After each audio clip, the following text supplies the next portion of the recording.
सियापति रामचंद्र की। अजी मानुष धन बड़ दुर्लभ है,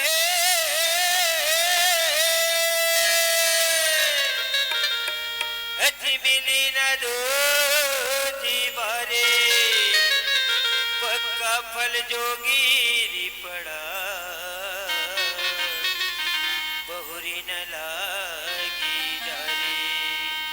सुना थे बताना कैसे 4,84,000 जोनी भुगत के मानुष तब मिले की थे। तोला फोकट में मत गवाओ, हरि भजन में मन लगाओ, ओकरे से में का की था बताना।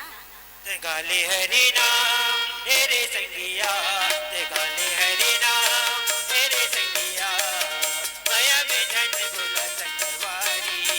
जय हो तू 4 दिन की जिंदगी हवा, काले भजन संगवारी।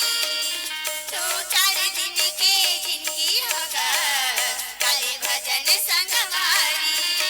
कई गाले हरि नाम तेरे संगिया, कई गाले हरि नाम तेरे संगिया, माया में झंड भुला संगवारी। ओए होए तू 4 दिन के जिंदगी है वो, काले भजन संगवारी।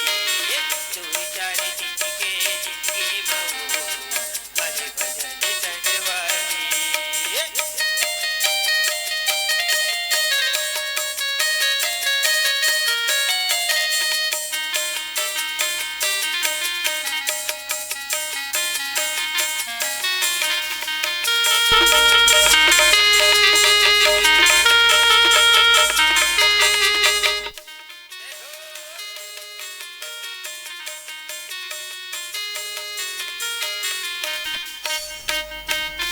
आई बुलावा थोड़े के सबिला जावे वो, ओही मेरा माँ मुड़ी ललहरी बसता देगा।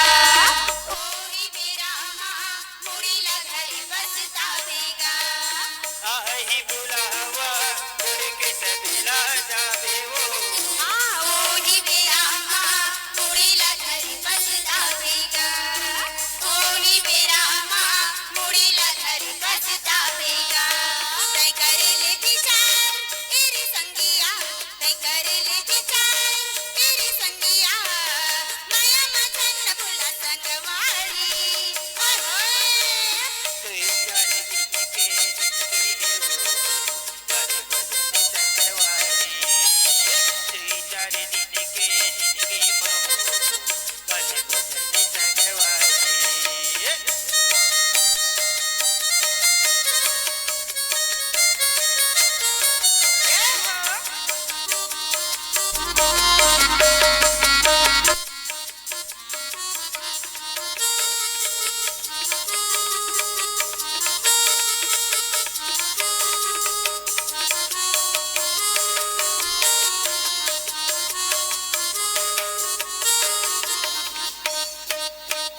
दुनिया माई हज अनंत नाम कमालेगा। सत्संग माधुरी तने अमर न लगाते वो, सत्संग माधुरी तने अमर न लगाते वो, ए दुनिया माई हज अनंत नाम कमालेगा। सत्संग माधुरी तने अमर न लगाते वो, सत्संग